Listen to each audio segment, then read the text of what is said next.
Jai Hind students, today we are starting a new chapter. The topic is your the tropical and subtropical regions, chapter number 9 and video part number 1. The topic is your the tropical and subtropical region. Chapter number 9 from geography से. तो आज हम जो discuss करेंगे या we shall study about of the geographically aspect of a river basin in South America and India. तो आज जो हम डिस्कस करेंगे ऐसी 2 रिवर बेसिन के बारे में डिस्कस करेंगे जो हमारे इंडिया से बिलोंग करता है और हमारे जो कि हमारा ट्रॉपिकल रीजन कहलाता है, जो सब ट्रॉपिकल और सब ट्रॉपिकल रीजन क्षेत्र को कवर करती हैं. तो इसमें से हमारा साउथ अमेरिका और इंडिया का कुछ मेजर पार्ट आता है. तो वो भारत की जो हमारी मेजर रिवर्स हैं गंगा और ब्रह्मपुत्र बेसिन, इनके बारे में डिस्कस करेंगे. और हमारा जो साउथ अमेरिका का जो हमारा मेजर पार्ट, इसमें जो हमारी रिवर कवर करती है, जो यहाँ की सेकेंड लार्जेस्ट रिवर है, उसके बारे में हम डिस्कस करेंगे. तो यहाँ की जो जलवायु कैसी होती है, यहाँ पे फ्लोरा एंड फौना लाइफ कैसी होती है, and which is this location of this region, ये क्षेत्र की रीजन क्या ये लोकेशन क्या है. तो this is our 3 types of zone: temperate zone, torrid zone and temperate zone. ये हमारी ये 2 ऊपर और नीचे की जो हमारी येलो टाइप की जो ये एरिया है, लोकेशन है, ये हमारी टेम्परेट जोन कहलाती है. और मिडिल में हमारी जो कि हमारी इक्वेटर लाइन से सटी हुई होती है, ये कहलाती है हमारी टॉरिड जोन, या हम इसको हीट जोन के नाम से भी जानते हैं. And upper of this part this is line known as the Tropic of Cancer. तो जो कि हमारे 23.5 नॉर्दर्न पार्ट में डिवाइड की गई है. और इसके अलावा जो हमारा डाउन वाला जो पार्ट है वो ट्रॉपिक ऑफ कैप्रिकॉर्न, जो कि हमारे इंडिया से बिलोंग करता है. तो this is the region of India. तो यहाँ पर हम डिस्कस करेंगे about of 2 major rivers India, Ganga and Brahmaputra. और हमारा ये ऊपर का जो रीजन रहेगा ट्रॉपिक ऑफ कैंसर का, ये रहेगा हमारा जो यहाँ की अमेजोन रिवर है, जो विश्व की दूसरी सबसे बड़ी नदी है आफ्टर नाइल. नाइल के बाद में जो सबसे बड़ी दूसरी नदी है अमेजोन रिवर, उसके बारे में हम डिस्कस करेंगे. तो ये हमारे दोनों टॉपिक रहेंगे इस चैप्टर में डिस्कस करने के लिए. And upper part of this 3 zones के ऊपर का जो पार्ट होता है हमारी, ये कहलाती है फ्रिजिड जोन. तो इस फ्रिजिड जोन में हमारा मोस्ट ऑफ जो टेम्परेचर होता है वो माइनस में होता है. यहाँ की वेजिटेशन, यहाँ की फ्लोरा फौना लाइफ इतनी ज़्यादा अच्छी नहीं होती है. लेकिन हमारे जो ट्रॉपिकल टेम्परेट और ट्रॉपिक ऑफ कैंसर के रीजन है, ट्रॉपिक ऑफ कैप्रिकॉर्न के जो रीजन है, ट्रॉपिकल और सब ट्रॉपिकल जो रीजन है हमारे, ये हमारे फ्लोरा और फौना के लिए बहुत ज़्यादा रिच होते हैं. तो ये हमारा रीजन रहेगा आज का. तो इक्वेटर टॉरिड जोन जो हमारा मिडिल पार्ट है, तो यहाँ पर हमारा टेम्परेचर बहुत ज़्यादा हॉट रहता है, जो यहाँ का जिसको हम यहाँ की वेजिटेशंस, फ्लोरा लाइफ थोड़ा डिफिकल्ट होती है, और यहाँ के लोगों की लाइफ भी थोड़ी सी कठिनाइयों से भरी होती है. लेकिन हमारा जो रीजन है जो मेजर, वो है हमारा ट्रॉपिकल और सब ट्रॉपिकल रीजन, यानी कि साउथ अमेरिका और इंडिया का कुछ पार्ट. तो हमारा ये टॉरिड जोन इक्वेटर लाइन कहलाती है, और ट्रॉपिक ऑफ कैंसर ये हमारा ऊपर पार्ट है जो कि साउथ अमेरिका से बिलोंग करता है. And this is the upper down part of our Tropic of Capricorn, जो हमारे भारत में जो 2 रिवर बहती हैं, मेजर रिवर है भारत की गंगा ब्रह्मपुत्र, जो सबसे बड़ा डेल्टा भारत में बनाती हैं. तो ये हमारा डिस्कसिंग का टॉपिक रहेगा इन दिस वीडियो में. इन दिस चैप्टर में हम डिस्कस करेंगे अबाउट ऑफ दिस लोकेशन, यहाँ के लोगों की लाइफ के बारे में डिस्कस करेंगे, यहाँ की फ्लोरा और फौना किस तरह की पाई जाती है उसके बारे में डिस्कस करेंगे. तो these places are very fertile, very important for living. Condition of climatic conditions are very good for living condition for human being and our flora and fauna life. तो यहाँ पे जो फ्लोरा और फौना की जो life है वो बहुत ज़्यादा रिच है, धनी है. एंड डिफरेंट टाइप के fruits, vegetables we can grow, there are found. तो आइए आज हम डिस्कस करते हैं. Let's start our topic. तो the tropical and sub tropical regions, इसमें हमारा जो मेजर ऑब्जेक्टिव रहेगा लर्निंग का, द अमेजन बेसिन क्लाइमेट, तो अमेजन बेसिन में हमारा, जैसा कि मैंने अभी आप लोगों से डिस्कस किया था, this is the part of our South America, ये हमारा साउथ अमेरिका का पार्ट है और अमेजन रिवर यहाँ की सेकेंड लार्जेस्ट रिवर है।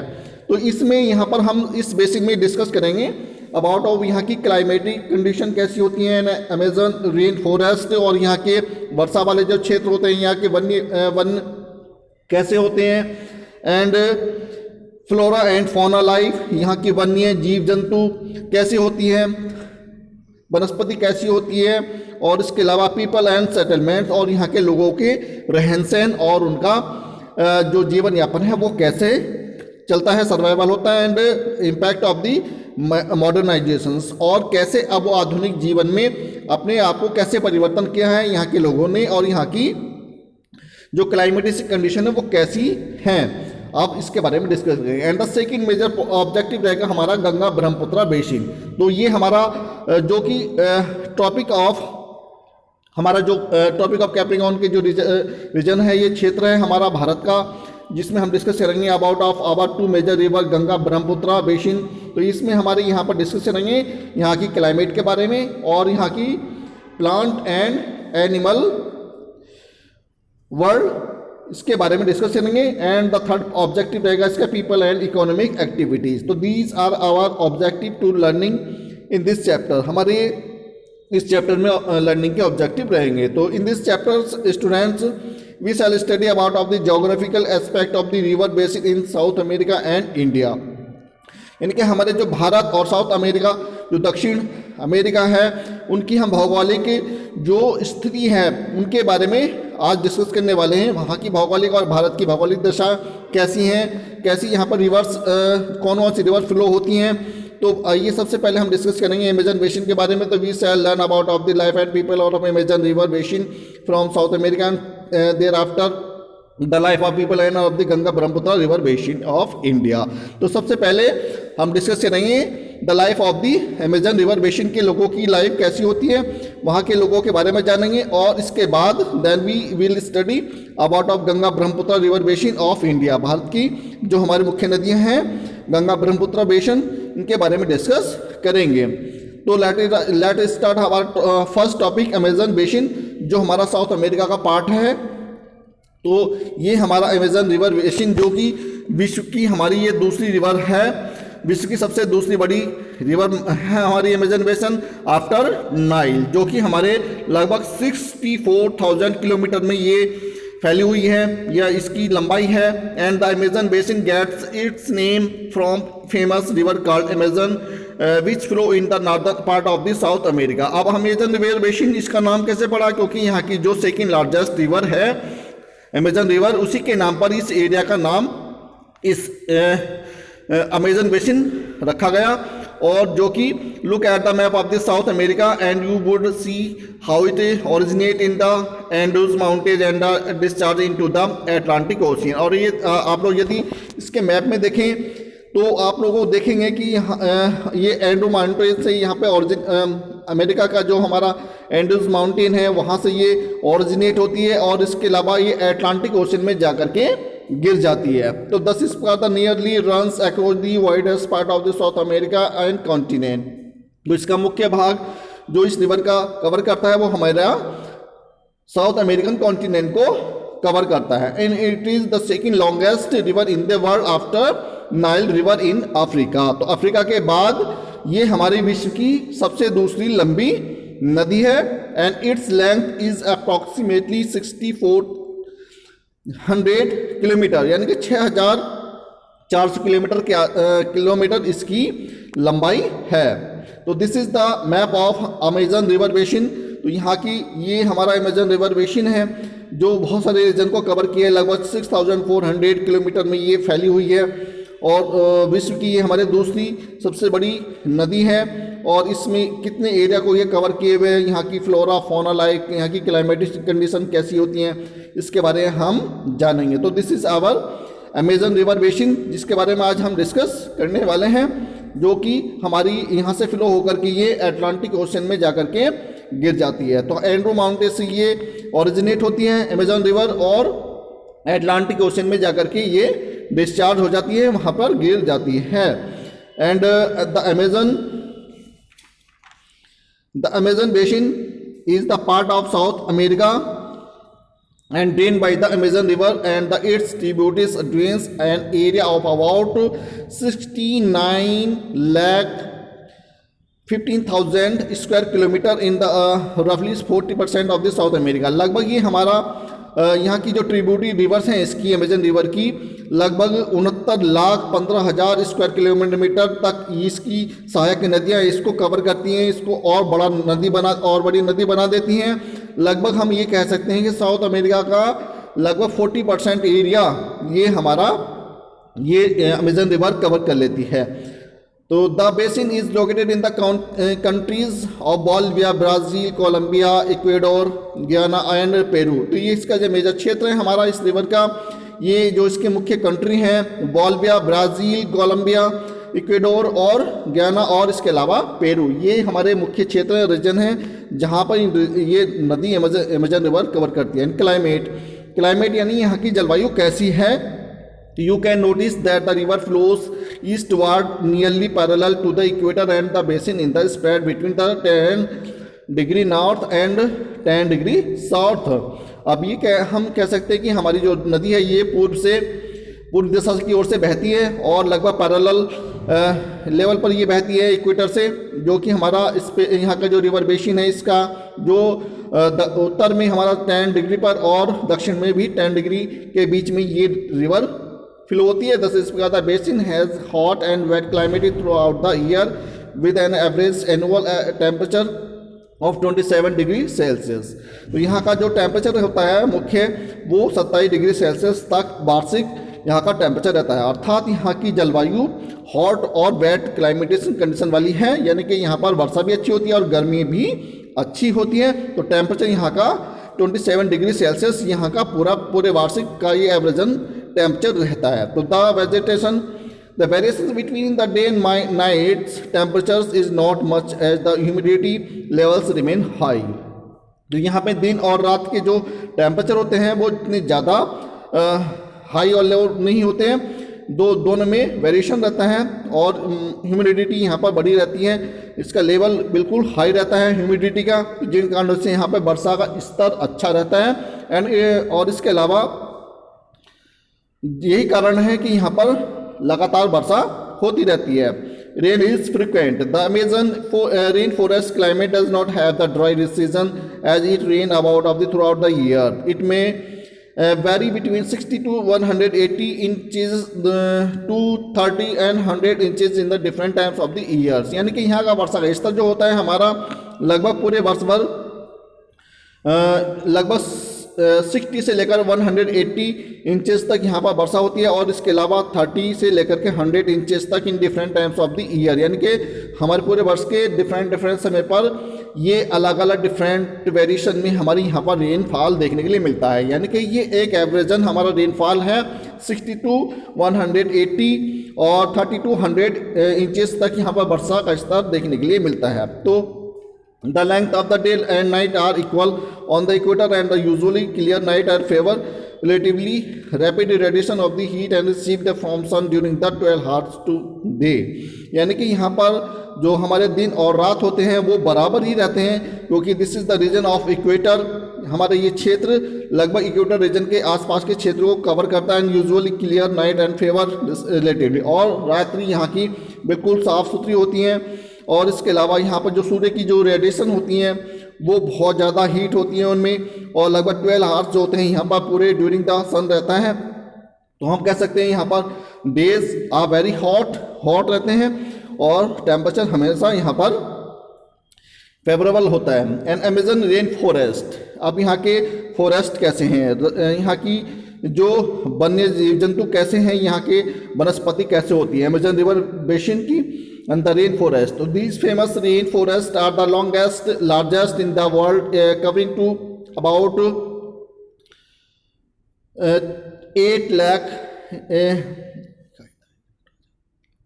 82,35,430 स्क्वायर किलोमीटर में ये एरिया ट्रॉपिकल फॉरेस्ट का कवर किए हुए थे, यानी कि एक बहुत बड़ा क्षेत्र है वनों का यहाँ पर, लगभग 82,35,430 किलोमीटर स्क्वायर किलोमीटर में के एक डेंस फॉरेस्ट में ये ट्रॉपिकल रेंज फॉरेस्ट हमारे कवर किए हुए हैं। And the forest stretches over 9 countries, और लगभग यहाँ से ये हमारे फॉरेस्ट रीजन जो है वन्य जो वनों का जो क्षेत्र है लगभग 9 कंट्रियों की बाउंड्रीज को यहाँ पर तक ये फैला हुआ है। इसमें हमारे मेजर कंट्री हैं Bolivia, Brazil, Colombia, Ecuador, French Guiana and Peru, Suriname and the Venezuela. तो ये हमारे मुख्य कंट्री हैं जहाँ तक ये वन यहाँ के रेन फॉरेस्ट, अमेजन रिवर के जो रेन फॉरेस्ट है वो फैले हुए हैं। And the largest part is the continent with in the Brazil. Plant growth is dense and the variety of the animals living is comparatively high because of the heavy rainfall and the dense foliage। तो इसके अलावा ये यहाँ का जो plant है, यहाँ की जो वनस्पति है वो बड़ी मात्रा में फैली हुई है और डिफरेंट टाइप की विविध प्रकार की वनस्पति और अन्य विविध प्रकार के पशु यहाँ पर पाए जाते हैं, क्योंकि यहाँ पर वर्षा का स्तर हमारा बहुत ज़्यादा है, हैवी रेनफॉल होती है। And the forest are in fact so thick and the dense root. तो हम कह सकते हैं यहाँ के फॉरेस्ट जो वन होते हैं वो बहुत घने हैं, बहुत घनी मात्रा में पाए जाते हैं और हमेशा एक तरह से डेंस है, घने आबादी वाले वन हैं और रूफ तरह की छत जैसी बनाए रहते हैं। And created the leaves of the branches does not allow to the sunlight to reach the ground. तो यहाँ पर upper part of the forest का जो होता है वो बिल्कुल हमारे अम्ब्रेला के टाइप में होता है, जिससे हमारी जो सन की जो हीट होती है, रेज होती हैं, वो ग्राउंड तक नीचे तक नहीं पहुंचती हैं। तो dense forest are found here, the ground remains dark and डैम्प।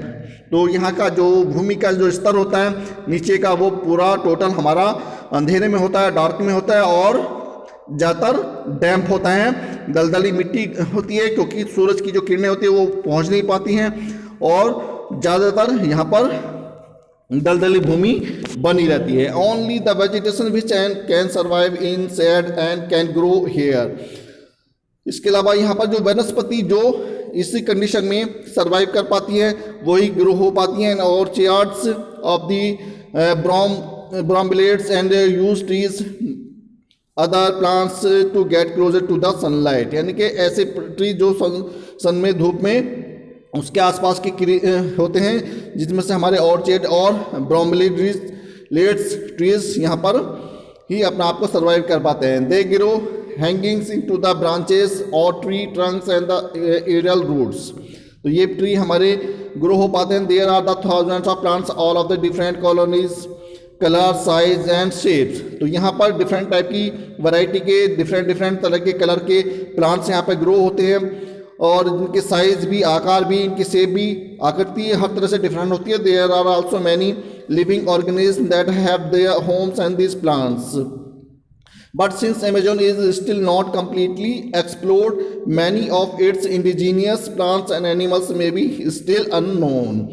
लेकिन हम ये कह सकते हैं कि यहाँ के जो ऑर्गेनिज्म हैं, यहाँ के जो जीवाश्म हैं, वो उनके लिए एक ये यहाँ घर है उनका एक, और यहाँ पे प्लांट्स इसलिए अच्छे ग्रो हो पाते हैं। और एक निश्चित समय से जो हमारे अमेजन जो रिवर है उस वो कम्प्लीटली मैनी इंडिजीनियस प्लांट्स, यानी कि जो हमारे देसी जैसे हमारे हर जगह प्लांट्स जो ग्रो होते हैं वो इस क्षेत्र में ग्रो हो पाते हैं। और इसी का कारण है यहाँ पर हमारी जो वन्य जीव जंतु भी बड़ी मात्रा में पाए जाते हैं। तो these forest are also known as the lungs of the world. अब यहाँ के फॉरेस्ट को हम लंग्स ऑफ द वर्ल्ड के नाम से जानते हैं। So such as the large huge forest area was providing the large quantity of the oxygen and earth atmosphere. तो यहाँ पर ये फॉरेस्ट जो कि हमारे एनवायरनमेंट को क्लीन करने में हमारी मदद करते हैं और सबसे ज़्यादा जो ऑक्सीजन हमारे लिए प्रोड्यूस करते हैं, तो बड़ी मात्रा में ये फॉरेस्ट ऑक्सीजन की क्वांटिटी को प्रोड्यूस करते हैं जो ह्यूमन बीइंग के लिए एक गिवन ऑक्सीजन गैस है and to the earth atmosphere. और हमारे जो अर्थ का जो हमारे पृथ्वी का जो एटमॉस्फेयर है, वातावरण है, उसको क्लीन रखते हैं। तो these are forest are found the Amazon river basin, जो हमारे एनवायरनमेंट को क्लीन रखते हैं। And different type of the vegetations and different type of plants are here grow and different region and variety of trees plants grow here these region and flowering plants also vegetables. तो this is the region we can say that ये हमारा क्षेत्र rich है, धनी है our flora और fauna के लिए. तो इसके बारे में अब इसकी जो हमारी अभी हमने डिस्कस किया है अबाउट ऑफ द फ्लोरा के बारे में, and next video we will discuss about of the flora और फौना के बारे में हम जानेंगे. So students in the next video we will discuss about of the flora and fauna life के बारे में हम डिस्कस करेंगे. So students thank you and have a nice day. तो this is the our flora and fauna which we will discuss about of the next video. So students, thank you and have a nice day.